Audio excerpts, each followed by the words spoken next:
नमस्कार दोस्तों, TET classes with Sneha में आपका स्वागत है। दोस्तों, आज की क्लास में यूपी डीएलएड सेकेंड सेमेस्टर के 5वें प्रश्न पत्र के सामाजिक विज्ञान 2022 का परीक्षा प्रश्न पत्र सॉल्व करेंगे।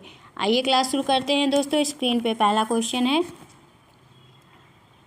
वस्तुनिष्ठ प्रश्न से क्वेश्चन सॉल्व करते हैं। दोस्तों, सामाजिक विज्ञान में वस्तुनिष्ठ के 15 प्रश्न आते हैं। दोस्तों, प्रत्येक क्वेश्चन एक एक नंबर का होता है।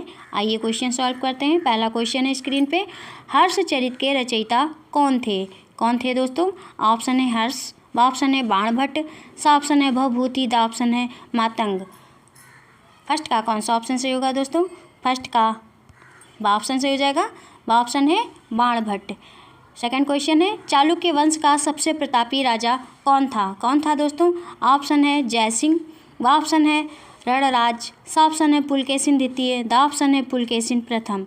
सेकंड का कौन सा ऑप्शन सही होगा दोस्तों? सेकंड का ऑप्शन सही हो जाएगा, ऑप्शन है पुलकेशिन द्वितीय। चालुक्य वंश का सबसे प्रतापी राजा पुलकेशिन द्वितीय था। नेक्स्ट क्वेश्चन है दोस्तों, थर्ड क्वेश्चन, वी प्रकार की घाटी नदी के किस मार्ग से बनती है? ऑप्शन है ऊपरी मार्ग से, ऑप्शन है मध्य मार्ग से, ऑप्शन है निचले मार्ग से, ऑप्शन है नदी के मुहाने पर। थर्ड का कौन सा ऑप्शन सही होगा दोस्तों? थर्ड का ऑप्शन सही हो जाएगा, ऑप्शन है निचले मार्ग से। वी प्रकार की घाटी नदी के निचले मार्ग से बनती है। नेक्स्ट क्वेश्चन है दोस्तों, फोर्थ क्वेश्चन, पृथ्वी का औसत घनत्व है कितना है दोस्तों? ऑप्शन है 2.2, ऑप्शन है 5.5, ऑप्शन है 9.5 और ऑप्शन है 9.4। फोर्थ का कौन सा ऑप्शन सही होगा दोस्तों?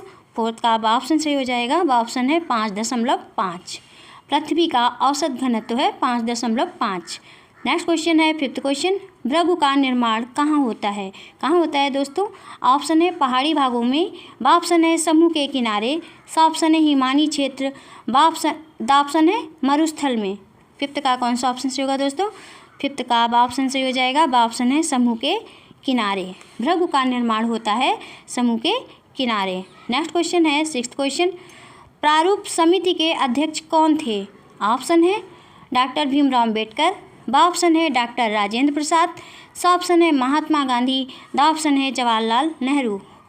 सिक्स्थ का कौन सा ऑप्शन सही होगा दोस्तों? सिक्स्थ का ऑप्शन सही हो जाएगा, ऑप्शन है डॉक्टर भीमराव अम्बेडकर। प्रारूप समिति के अध्यक्ष कौन थे? डॉक्टर भीमराव अम्बेडकर जी थे। नेक्स्ट क्वेश्चन है सेवन्थ क्वेश्चन, ज्वालामुखी उद्गार से प्राप्त द्रव पदार्थ का भूतल पर नाम है।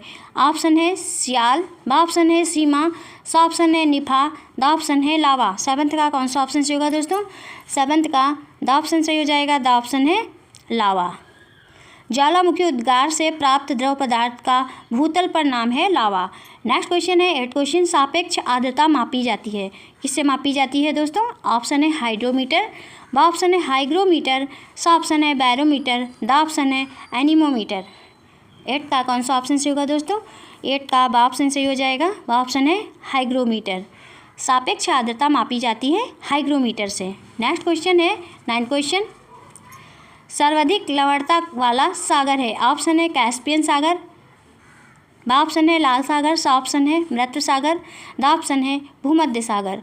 नाइन्थ का कौन सा ऑप्शन सही होगा दोस्तों?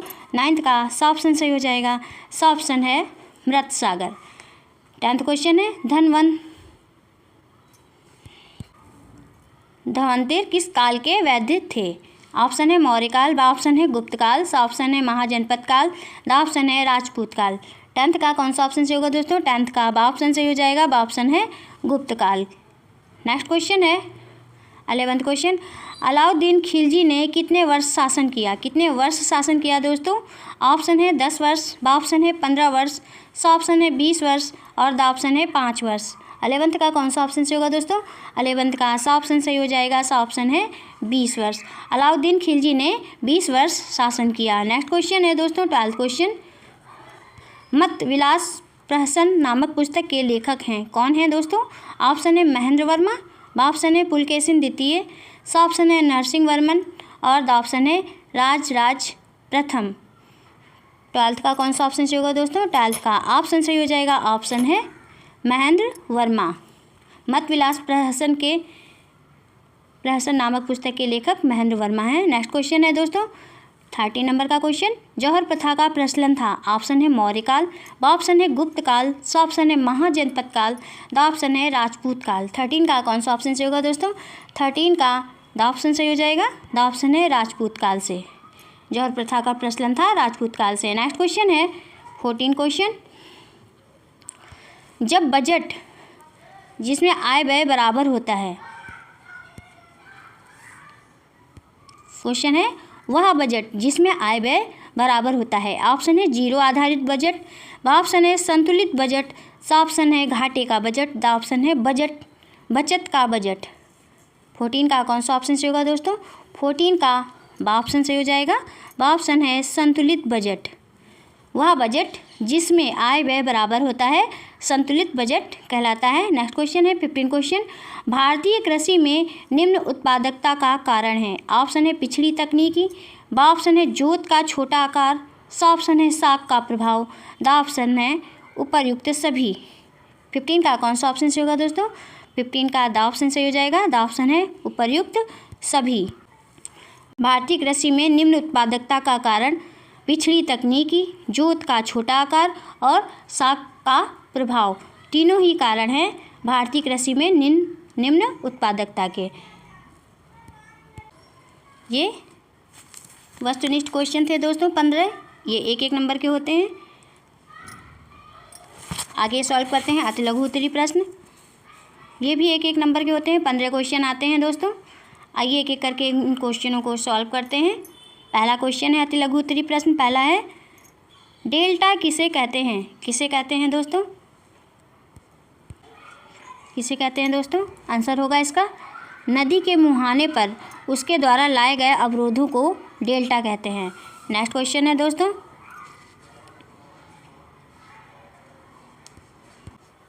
17 क्वेश्चन होगा। ज्वालामुखी कितने प्रकार के होते हैं? कितने प्रकार के होते हैं दोस्तों? आंसर होगा ज्वालामुखी 3 प्रकार के होते हैं। पहला सक्रिय ज्वालामुखी, दूसरा होगा प्रसुप्त ज्वालामुखी और तीसरा होगा सुषुप्त शांत ज्वालामुखी। और नेक्स्ट क्वेश्चन 80 नंबर का क्वेश्चन है वायुमंडल किसे कहते हैं? वायुमंडल किसे कहते हैं या वायुमंडल क्या है? आंसर होगा सभी स्थलीय एवं जलीय भाग को एक आवरण के रूप में घेरा हुआ भाग वायुमंडल कहलाता है। नेक्स्ट क्वेश्चन है दोस्तों सूर्यताप किसे कहते हैं? किसे कहते हैं दोस्तों? सूर्यताप किसे कहते हैं? आंसर होगा दोस्तों सूर्य से आने वाली ऊष्मा जो वातावरण द्वारा सोख ली जाती है सूर्यताप कहलाती है। 20 नंबर का क्वेश्चन है ज्वार भाटा से आप क्या समझते हैं या ज्वार भाटा किसे कहते हैं? आंसर होगा ज्वार भाटा वह विशिष्ट क्रिया मानी जाती है जिसमें सूर्य चंद्रमा की गुरुत्वाकर्षण शक्ति के प्रभाव से प्रतिदिन नियमित रूप से समुद्र तल ऊपर उठता है और नीचे गिरता है। ऊपर उठने को ज्वार और नीचे गिरने को भाटा कहते हैं। नेक्स्ट क्वेश्चन है दोस्तों नेक्स्ट क्वेश्चन है गुलाम वंश के अंतिम शासक कौन थे? कौन थे दोस्तों? उत्तर होगा कैकुवाद। गुलाम वंश के अंतिम शासक कैकुवाद थे। नेक्स्ट क्वेश्चन है दोस्तों कौटिल्य क्यों प्रसिद्ध थे? क्यों प्रसिद्ध थे दोस्तों? उत्तर होगा अर्थशास्त्र के लिए कौटिल्य प्रसिद्ध थे। नेक्स्ट क्वेश्चन है चोल वंश का संस्थापक कौन था या कौन है? उत्तर है विजयालय 850 से 870 तक संस्थापक थे। नेक्स्ट क्वेश्चन है कुतुबुद्दीन ऐबक कौन था? आंसर होगा मोहम्मद गौरी का गुलाम था। नेक्स्ट क्वेश्चन है आंतरिक शक्तियाँ किसे कहते हैं? आंसर होगा पृथ्वी के आंतरिक भाग के बल को आंतरिक शक्तियाँ कहते हैं। नेक्स्ट क्वेश्चन है नेक्स्ट अति लघु उत्तरीय प्रश्न है भक्ति आंदोलन के उदय के प्रमुख कारण क्या थे? उत्तर होगा इसके उदय के 2 प्रमुख कारण थे। पहला कारण था इस्लाम के आक्रमण से सुरक्षा, दूसरा था हिंदू समाज और धर्म में सुधार की आवश्यकता। ये 2 प्रमुख कारण थे। नेक्स्ट अति लघु उत्तरीय प्रश्न है, हरित क्रांति का अर्थ बताइए। उत्तर है, जिसमें अधिक उपज देने वाले बीजों को बोया गया तथा कृषि की नई तकनीकों का प्रयोग किया गया, जिससे फसल उत्पादन में तीव्र वृद्धि हुई है, हरित क्रांति कहते हैं इसे। नेक्स्ट क्वेश्चन है, अपरदन किसे कहते हैं। उत्तर होगा, वह प्राकृतिक प्रक्रिया है जिसमें चट्टानों का विखंडन और परिणाम स्वरूप निकले ढीले पदार्थों का जल, पवन इत्यादि प्रक्रमों द्वारा स्थानांतरण होता है। नेक्स्ट क्वेश्चन है, अग्नेय शेल किसे कहते हैं। उत्तर होगा, जिसकी रचना धरातल के नीचे स्थित तप्त एवं तरल चट्टानी पदार्थ के सतह के ऊपर आकार लावा पृथ्वी के रूप में निकलकर अथवा ऊपर उठने के क्रम में सतह के नीचे या सतह के ऊपर ठंडे होकर ठोस रूप में आ जाने से होती है। नेक्स्ट क्वेश्चन है दोस्तों, संविधान किसे कहते हैं। ये अति लघु उत्तरीय का लास्ट क्वेश्चन है। संविधान किसी देश को अच्छी तरह से संचालित करने के लिए बनाया गया लिखित दस्तावेज होता है। आप सॉल्व करेंगे लघु उत्तरीय प्रश्न, ये 2 नंबर के होते हैं, 10 क्वेश्चन आते हैं दोस्तों। आइए सॉल्व करते हैं। पहला क्वेश्चन है लघु उत्तरीय प्रश्न। पहला लघु उत्तरीय प्रश्न है दोस्तों स्क्रीन पे। क्वेश्चन है, मेगास्थनीज का भारत वर्णन कीजिए। उत्तर होगा, मेगास्थनीज यूनान का एक राजदूत था जो चंद्रगुप्त मौर्य के दरबार में आया था। यूनानी सामंत सेल्यूकस भारत में फिर राज्य विस्तार की इच्छा से 305 ईस्वी पूर्व भारत पर आक्रमण किया था, किंतु उसे संधि करने पर विवश होना पड़ा था। संधि के अनुसार मेगास्थनीज नाम का राजदूत चंद्रगुप्त के दरबार में रहा, जो कुछ भारत में देखा उसे अपनी पुस्तक इंडिका में विस्तृत वर्णन किया। वह लिखता है कि भारत का सबसे बड़ा नगर पाटलिपुत्र है। यह नगर गंगा और सोन के संगम पर बसा है। इसकी लंबाई 9.5 मील और चौड़ाई 2.25 मील है। नगर के चारों ओर एक दीवार है जिसमें 64 द्वार और 570 दुर्ग बने हैं। नगर के अधिकांश भवन लकड़ी के बने हैं। नेक्स्ट लघु उत्तरीय प्रश्न है, राजपूतकालीन सामाजिक दशा का वर्णन कीजिए। उत्तर होगा, राजपूत युग में समाज वर्गों उपवर्गों में बटा था। ब्राह्मण, क्षत्रिय, वैश्य, शूद्र के समाज में ब्राह्मणों का विशेष महत्व था। लुहार, सुनार, चर्मकार आदि के कुटीर उद्योग धंधे प्रचलित थे। इस युग में नवीन जाति का उदय हुआ जिसे कायस्थ कहा जाता था, जो स्वभावतः लिपिक थे। नेक्स्ट लघु उत्तरीय प्रश्न है दोस्तों, चालुक्य वंश का संक्षिप्त वर्णन कीजिए। उत्तर होगा, चालुक्य वंश एक भारतीय शाही राजवंश था जिसने 6वीं और 12वीं शताब्दी के बीच दक्षिणी और मध्य भारत के बड़े हिस्से पर शासन किया। सौराष्ट्र में चालुक्यों के शासन को अमीरों द्वारा समाप्त कर दिया गया था। 10वीं शताब्दी की तीसरी तिमाही इस अवधि के दौरान उन्होंने 3 संबंधित अभी तक व्यक्तिगत राजवंशों के रूप में शासन किया। नेक्स्ट लघु उत्तरीय प्रश्न है दोस्तों स्क्रीन पे, पृथ्वी की आंतरिक संरचना स्पष्ट कीजिए। उत्तर होगा, हेडिंग डाल के लिखिएगा, पृथ्वी की आंतरिक संरचना हेडिंग डालिएगा, इंटरनल स्ट्रक्चर ऑफ अर्थ।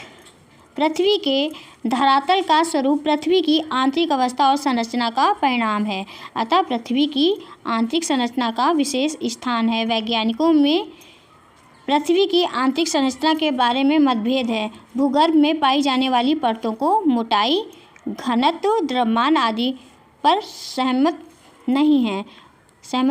नहीं है।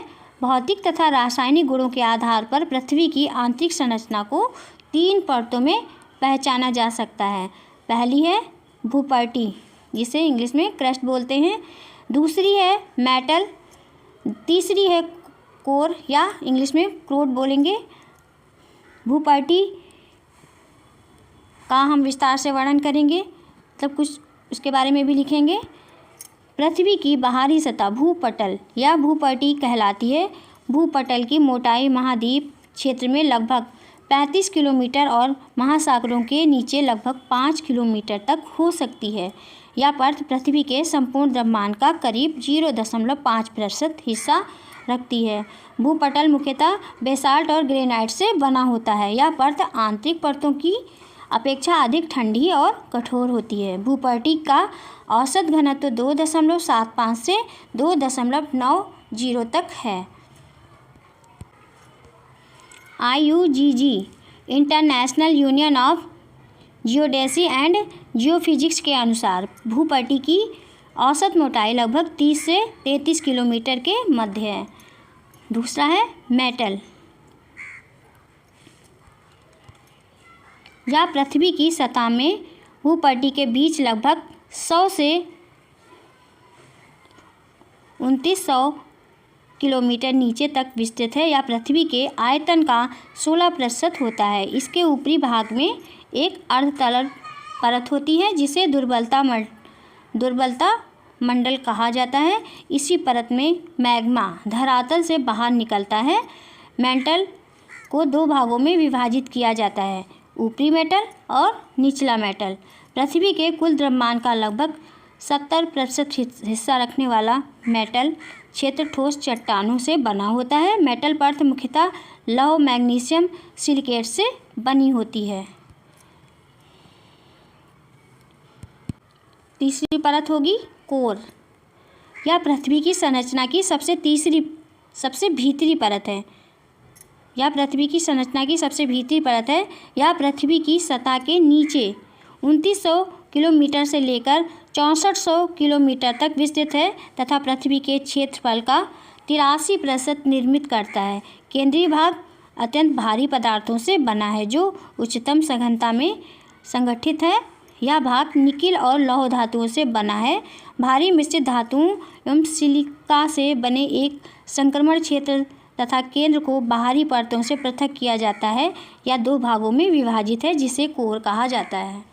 पृथ्वी के समस्त आयतन का केवल 0.5% हिस्सा ही भूपटल है। लगभग 16% मेटल तथा 83% हिस्सा कोर का है। नेक्स्ट क्वेश्चन है लघु उत्तरीय प्रश्न। चंद्र ग्रहण और सूर्य ग्रहण में अंतर बताओ। उत्तर होगा चंद्र ग्रहण, हेडिंग डाल के लिखेंगे। चंद्र ग्रहण के समय पृथ्वी चंद्रमा और सूर्य के बीच में आ जाती है। पृथ्वी जो है चंद्रमा और सूर्य के बीच में आ जाती है, जिसके कारण चंद्रमा पर धरती की परछाई दिखाई देती है, तो चंद्र ग्रहण कहलाता है। सूर्य ग्रहण क्या होता है दोस्तों? सूर्य ग्रहण में चंद्रमा पृथ्वी और सूर्य के बीच में, चंद्रमा जो है पृथ्वी और सूर्य के बीच में आ जाता है, जिसके कारण सूर्य कम दिखाई देता है और चंद्रमा की परछाई पृथ्वी पर पड़ती है, जो सूर्य ग्रहण कहलाता है। नेक्स्ट क्वेश्चन है दोस्तों, नेक्स्ट क्वेश्चन है भारतीय कृषि की विशेषता एवं महत्व लिखिए। उत्तर डालकर लिखेंगे। भारतीय कृषि की महत्वपूर्ण विशेषता है कि जोत इकाइयों की अधिकता एवं उनके आकार का कम होना है। भारतीय कृषि में जोत के अंतर्गत कुल क्षेत्रफल खंडों में विभक्त है तथा सभी खंड दूरी पर स्थित हैं। भूमि पर प्रत्यक्ष एवं परोक्ष रूप से जनसंख्या का अधिक भार है। कृषि उत्पादन मुख्यतः प्रकृति पर निर्भर करता है। नेक्स्ट क्वेश्चन है दोस्तों, नेक्स्ट लघु उत्तरीय प्रश्न होगा दोस्तों। महमूद गजनवी और मोहम्मद गौरी के भारत पर आक्रमण के उद्देश्यों को स्पष्ट कीजिए। हेडिंग डाल के लिखेंगे। महमूद गजनवी का आक्रमण। महमूद गजनवी ने पश्चिम एशिया के छोटी सी रियासत गजनी राज्य की स्थापना की थी।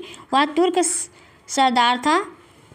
वह गजनी रियासत का एक उत्तराधिकारी था। वह बहुत ही महत्वाकांक्षी शासक था। उसने भारत की धन संपदा के विषय में गाथाएं सुन रखी थीं तथा अपने राज्य को समृद्ध राज्य बनाने के लिए सन 1000 से 1025 ईस्वी तक भारत पर उसने 17 बार आक्रमण किए। महमूद गजनवी का इरादा भारत पर आक्रमण कर धन दौलत लूट कर ले जाना था। उसके पंजाब, मुल्तान, भटिंडा, नगरकोट, नारायणपुर, कश्मीर, थानेश्वर, मथुरा, कन्नौज, कालिंजर, सोमनाथ मुख्य आक्रमण के केंद्र थे। महमूद गजनवी का भारत में सबसे प्रसिद्ध आक्रमण सोमनाथ के मंदिर पर हुआ। वहाँ से उसने बहुत सा धन, सोना चांदी लूटा था, उसे अपने गजनी राज्य में ले गया। महमूद गजनवी की विनाश लीला के संबंध में मध्य एशिया के प्रसिद्ध विद्वान अलबरूनी, जो कि महमूद गजनवी के साथ ही भारत आया था, लिखा है कि महमूद ने भारत की समृद्धि को बर्बादी में बदल डाला था। उसके आक्रमण से देश की संस्कृति तथा आर्थिक हानि हुई। समकालीन हिंदू राजाओं ने महमूद गजनवी का सामना किया, किंतु राजनीतिक एकता के अभाव में वे असफल रहे। लगभग 1030 ईस्वी में महमूद गजनवी की मृत्यु हो गई थी। भारत के लिए वह एक आताई लुटेरा था। महमूद गजनवी की विनाश लीला के संबंध में मध्य एशिया के प्रसिद्ध विद्वान अलबरूनी ने, जो कि महमूद गजनवी के साथ ही भारत आया था, लिखा है कि महमूद ने भारत की समृद्धि को बर्बादी में बदल डाला। उसके आक्रमण से देश को संस्कृति तथा आर्थिक हानि हुई। समकालीन हिंदू राजाओं ने महमूद गजनवी का सामना किया, किंतु राजनीतिक एकता के अभाव में वे असफल रहे। लगभग 1030 ईस्वी में महमूद गजनवी की मृत्यु हो गई थी। भारत के लिए वो एक अतायती लुटेरा था। दूसरी हेडिंग डाल के लिखेंगे, महमूद गौरी का आक्रमण। महमूद गजनवी के शासन के लगभग 150 वर्ष बाद अफ़गानिस्तान की एक छोटी सी रियासत गौर का तुर्क का शासक मोहम्मद गौरी भारत पर आक्रमण करने आया था। मोहम्मद गौरी ने भारत में सर्वप्रथम 1175 ईस्वी में पंजाब के मुल्तान शहर पर आक्रमण किया था। सिंध और मुल्तान पर अपना अधिकार कर लिया। भारतीय राजाओं के आपसी संघर्ष का लाभ उठाते हुए गौरी ने मुल्तान शहर के आक्रमण के पश्चात गुजरात के चालुक्य वंश के राजा भीम पर आक्रमण किया, लेकिन इस युद्ध में मोहम्मद गौरी हार गया था। मोहम्मद गौरी के भारत पर आक्रमण का उद्देश्य धन प्राप्ति और इस्लाम धर्म का प्रचार करना था। गुजरात की हार से निराश होकर गौरी ने हिम्मत नहीं हारी और उसने पंजाब पर कब्जा करने की योजना बनाई। 1190 ईस्वी में उसने पंजाब पर आक्रमण कर लिया और भटिंडा को अपनी राजधानी बनाया। इस समय भारत में हिंदू राजाओं में अजमेर तथा दिल्ली का चौहान राज्य, गुजरात में सोलंकी राज्य और कन्नौज में गहड़वाल राज्य और बंगाल बिहार में सेन राज्य और बुंदेलखंड में चंदेल राज्य शासन में थे। दक्षिण भारत में देवगिरी, वारंगल तथा होयसल प्रमुख राज्य थे। नेक्स्ट क्वेश्चन है, नेक्स्ट लघु उत्तरीय प्रश्न है दोस्तों स्क्रीन पे। भारतीय संविधान की प्रमुख विशेषताओं का वर्णन कीजिए। उत्तर होगा भारतीय संविधान की प्रमुख विशेषताएं हैं। भारतीय संविधान की प्रमुख विशेषताएं निम्नलिखित हैं, इस तरह से लिखेंगे। पहली है भारतीय संविधान अत्यंत विस्तृत तथा व्यापक। यह हेडिंग डाल के लिखेंगे। भारतीय संविधान विश्व के, इस हेडिंग के अंतर्गत लिखेंगे, भारतीय संविधान विश्व के विस्तृत संविधानों में से एक है। प्रारंभ में इसमें 395 अनुच्छेद, 22 भाग और 8 अनुसूचियाँ थीं, जबकि वर्तमान संविधान में 445 अनुच्छेद, 25 भाग और 12 अनुसूचियाँ हैं। आइवर्स जेनिंग्स ने इसे विश्व का सबसे बड़ा और विस्तृत संविधान कहा है। दूसरी हेडिंग डाल के लिखेंगे, संपूर्ण प्रभुत्व संपन्न लोकतंत्र तंत्रात्मक गणराज्य। इसके अंतर्गत लिखेंगे, संविधान की प्रस्तावना के अनुसार भारत एक संपूर्ण प्रभुत्व संपन्न लोकतंत्रात्मक गणराज्य है। संपूर्ण प्रभुत्व संपन्न से तात्पर्य यह है कि भारत आंतरिक और बाह्य रूप से स्वतंत्र है और अपनी नीतियों का निर्माण स्वयं करेगा। थर्ड हेडिंग डालेंगे, समाजवादी। इसके अंतर्गत लिखेंगे, समाजवादी राज्य से अभिप्राय है कि सभी को अपने विकास एवं उन्नति के समान अवसर प्राप्त होंगे। फोर्थ हेडिंग डालेंगे, संघात्मक शासन। भारत में, इसके अंतर्गत लिखेंगे, भारत में संघात्मक शासन व्यवस्था लागू की गई है। यहाँ 2 सत्ताएं केंद्र और राज्य हैं, इनके बीच शक्तियों का स्पष्ट विभाजन है। फोर्थ हेडिंग डालेंगे, संसदीय शासन प्रणाली। भारत में भी ब्रिटेन की, इसके अंतर्गत लिखेंगे संसदीय शासन प्रणाली के अंतर्गत लिखेंगे भारत में भी ब्रिटेन की भांति संसदीय शासन प्रणाली की स्थापना की गई है। इस प्रणाली में कार्यपालिका, मंत्रिपरिषद, विधायिका के निम्न सदन लोकसभा के प्रति उत्तरदायी होती है। नेक्स्ट हेडिंग डालेंगे, 6th हेडिंग धर्मनिरपेक्ष राज्य। इसके अंतर्गत लिखेंगे संविधान द्वारा भारत को धर्मनिरपेक्ष राज्य घोषित किया गया है, अर्थात भारत राज्य का अपना कोई धर्म नहीं है, लेकिन भारतवासी किसी भी धर्म को स्वतः अपना सकते हैं। भारतीय संविधान की 7वीं विशेषता है, 7वीं हेडिंग डालेंगे दोस्तों मूल अधिकारों की व्यवस्था। इसके अंतर्गत लिखेंगे संविधान द्वारा भारतीय नागरिकों को मुख्यतः 6 मूल अधिकार दिए गए हैं। कौन कौन से मूल अधिकार हैं? पहला है समानता का अधिकार, दूसरा है स्वतंत्रता का अधिकार, तीसरा है शोषण के विरुद्ध अधिकार, चौथा है धार्मिक स्वतंत्रता का अधिकार, पांचवा है संस्कृति और शिक्षा संबंधी अधिकार और छठा है संवैधानिक उपचारों का अधिकार। नेक्स्ट हेडिंग डाल के लिखेंगे दोस्तों, नेक्स्ट विशेषता है नीति निर्देशक तत्वों का उल्लेख। इसके अंतर्गत लिखेंगे, इस हेडिंग के अंतर्गत लिखेंगे संविधान में नागरिकों की आर्थिक, सामाजिक तथा सांस्कृतिक उन्नति के लिए नीति निर्देशक तत्वों का वर्णन है। 9th हेडिंग डाल के लिखेंगे मूल कर्तव्यों का उल्लेख। भारतीय, इसके अंतर्गत लिखेंगे मूल कर्तव्यों का उल्लेख। इसके अंतर्गत लिखेंगे भारतीय संविधान के भाग 4 का में भारतीय नागरिकों के लिए मूल कर्तव्यों का उल्लेख है। इनमें से 10 मूल कर्तव्य 42वें संविधान संशोधन 1976 द्वारा हैं और 11वां मूल कर्तव्य 86वें संविधान अधिनियम 2002 द्वारा सम्मिलित किया गया है। 9th हेडिंग भारतीय संविधान की 10वीं विशेषता कौन सी है? स्वतंत्रता न्यायपालिका। स्वतंत्र, हेडिंग डालेंगे स्वतंत्र न्यायपालिका। इस हेडिंग के अंतर्गत लिखेंगे भारतीय संविधान द्वारा भारत में एक स्वतंत्र न्यायपालिका की स्थापना की गई है। सर्वोच्च न्यायालय भारत का सबसे बड़ा न्यायालय है। सर्वोच्च न्यायालय संविधान का रक्षक है। यह नागरिकों के मौलिक अधिकारों की भी रक्षा करता है। नेक्स्ट क्वेश्चन है दोस्तों, नेक्स्ट लघु उत्तरीय प्रश्न है दोस्तों स्क्रीन पे, चोल प्रशासन की प्रमुख विशेषताओं का उल्लेख कीजिए। उत्तर डाल के लिखेंगे चोल प्रशासन की प्रमुख विशेषता उनका स्थानीय स्वशासन था। ग्राम स्वशासन की पूर्ण इकाई थे और ग्राम का प्रशासन ग्रामवासी स्वयं करते थे। चोल शासकों से इस अभिलेखों से इस व्यवस्था पर विस्तृत प्रकाश पड़ता है। व्यवस्था आर्थिक सामाजिक अपमान पर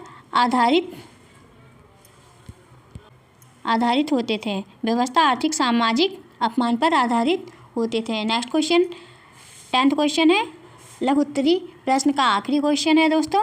अशोक का जीवन परिचय देते हुए उसकी उपलब्धियों पर प्रकाश डालिए। उत्तर डालकर लिखेंगे आंसर। सम्राट अशोक ईसा पूर्व 304 से ईसा पूर्व 232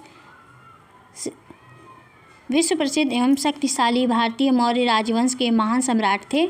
अशोक बौद्ध धर्म के सबसे प्रतापी राजा थे। अशोक के प्रयासों से ही बौद्ध धर्म दक्षिण पूर्व एशिया, मध्य एशिया, चीन तथा जापान तक पहुंचा। बौद्ध धर्म को उसने अंतर्राष्ट्रीय धर्म बनाया। बस दोस्तों, आज की क्लास में इतना ही। यदि आपको क्लास अच्छी लगी हो तो प्लीज़ वीडियो को लाइक और शेयर ज़रूर करें। मिलते हैं नेक्स्ट क्लास में। Thank you for watching this video.